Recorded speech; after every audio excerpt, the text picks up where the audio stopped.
வானத்தையும் பூமியையும் படைத்த சர்வ வல்லமையுள்ள தேவனை ஸ்தோத்தரிப்போமாக. இந்த மார்ச் 14ஆம் தேதி முழுவதும் கிருபையாய் நம்மை பாதுகாத்து வந்த தேவனுக்கு நன்றி செலுத்துவோமா?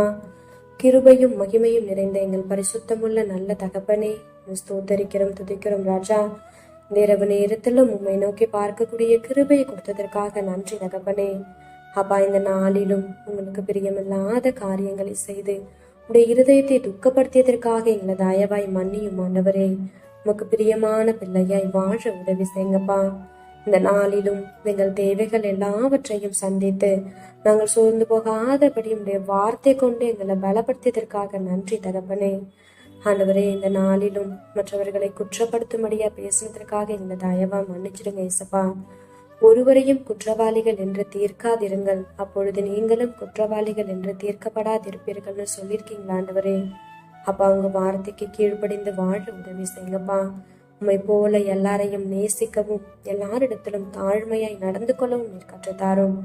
இரவு நேரத்தில் ஜெபிக்கிற ஒவ்வொருவரையும் ஆசிர்வதிங்கப்பா. அவர்கள் குடும்பங்களையும் நீர் பாதுகாத்து வழிநடத்தும். எங்கள் ஆவி, ஆத்துமா, சரீரம் முழுவதையும் உடைய கரத்திலே கொடுக்கிறோம். நீர் பொறுப்பெடுத்து நீர் வழிநடத்தும். இயேசு கிறிஸ்துவின் இனிய நாமத்தில் ஜெபிக்கிறோம் எங்கள் ஜீவனுள்ள நல்ல பிதாவே, ஆமென்.